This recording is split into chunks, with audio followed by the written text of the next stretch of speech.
দলীয় ভাবধারা ও নীতিকে জেলার প্রতিটি প্রান্তে পৌঁছে দেওয়ার লক্ষ্যে বিজেপির উদ্যোগে পণ্ডিত দীনদয়াল উপাধ্যায় প্রশিক্ষণ মহা অভিযান বুধবার দুর্গাপুরের সৃজনী প্রেক্ষাগৃহে আয়োজিত এই প্রশিক্ষণ শিবিরে 4 সাংগঠনিক জেলা যথাক্রমে বীরভূম, বোলপুর, কাটোয়া ও বর্ধমান থেকে প্রায় 320 জন কার্যকর্তা অংশ নেন।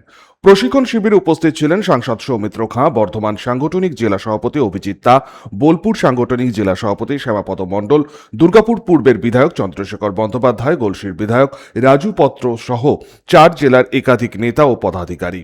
দলীয় সূত্রের খবর, এই প্রশিক্ষণ শিবিরের মূল উদ্দেশ্য সংগঠনের নিচুতলা পর্যন্ত কার্যকর্তাদের আরও দক্ষ করে তোলা এবং দলের আদর্শ, সাংগঠনিক কাঠামো ও কার্যপদ্ধতি সম্পর্কে বিস্তারিত ধারণা দেওয়া। মণ্ডল স্তর থেকে বুথ স্তর পর্যন্ত কিভাবে সংগঠনকে পরিচালনা করতে হবে, সাধারণ মানুষের সঙ্গে যোগাযোগ বৃদ্ধি করতে হবে এবং দলের বার্তা পৌঁছে দিতে হবে, সে বিষয়ে কার্যকর্তাদের প্রশিক্ষণ দেওয়া হয়।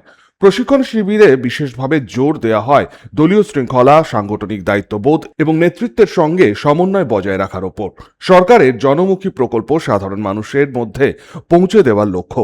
কার্যকর্তাদের জানানো হয় কিভাবে মণ্ডল নেতৃত্বদের বিভিন্ন সাংগঠনিক কাজে সহায়তা করতে হবে এবং দলের কর্মসূচিগুলিকে সফলভাবে বাস্তবায়িত করতে হবে।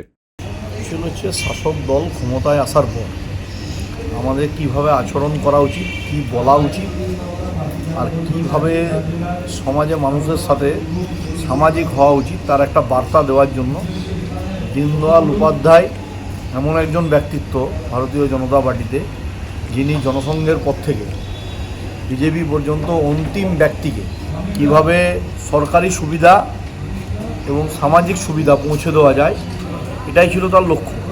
সেটাকে ইমপ্লিমেন্ট করার জন্য ভারতীয় জনতা পার্টি আজকে হচ্ছে এখানে বিভাগের কার্যক্রম বক্তা প্রশিক্ষণ শিবির, সেই শিবিরে এসে আমরা যোগ দিয়েছি। মানে মূল হচ্ছে কথা বলা।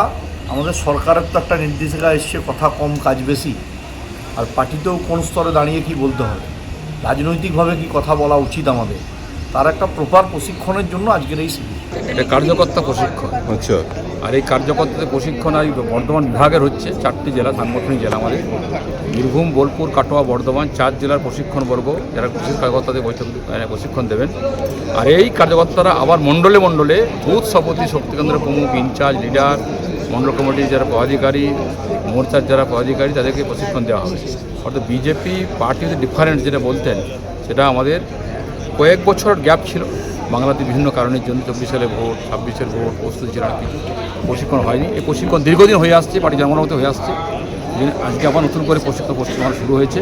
অর্থাৎ কার্যকর্তা প্রশিক্ষণ দেওয়া, পার্টির ডিসিপ্লিন কী, পার্টির আদর্শ কী, পার্টির নীতি কী, পঞ্চনিষ্ঠা কী, পার্টির ইতিহাস কী আছে এখানে, তার বিস্তারিতভাবে ব্যাখ্যা দেওয়া হবে। সেই কাগজটা যেভাবে আর মণ্ডলে দেবে, তবে কাগজটা প্রশিক্ষণ হবে, তবে কাগজটা ঠিক পথে অগ্রসর হবে। সেই কারণে প্রশিক্ষণ ব্যবস্থা করা যায়। এখানে 320 মতো কাগজটা প্রশিক্ষণ দেওয়া হবে। 320 তারা ফিরে গিয়ে প্রত্যেক মণ্ডলের প্রশিক্ষণ দেবে। আমাদের রাঢ়বঙ্গের প্রায় 268 মতো মণ্ডল আছে। তো আজকে 4টি জেলার যে প্রশিক্ষণ, সেখানে প্রায় 50 হবে। তো আমাদের 8টি জেলা নিয়ে আমাদের রাঢ়বঙ্গ, আর 4 জেলার প্রশিক্ষণ আজ হচ্ছে, বাকি 4 জেলার প্রশিক্ষণ পরে হবে। সনাতন গড়াই, 99 নিউজ বাংলা, দুর্গাপুর। আপনারা দেখছেন 99 নিউজ বাংলা। বদলাবো আমরা।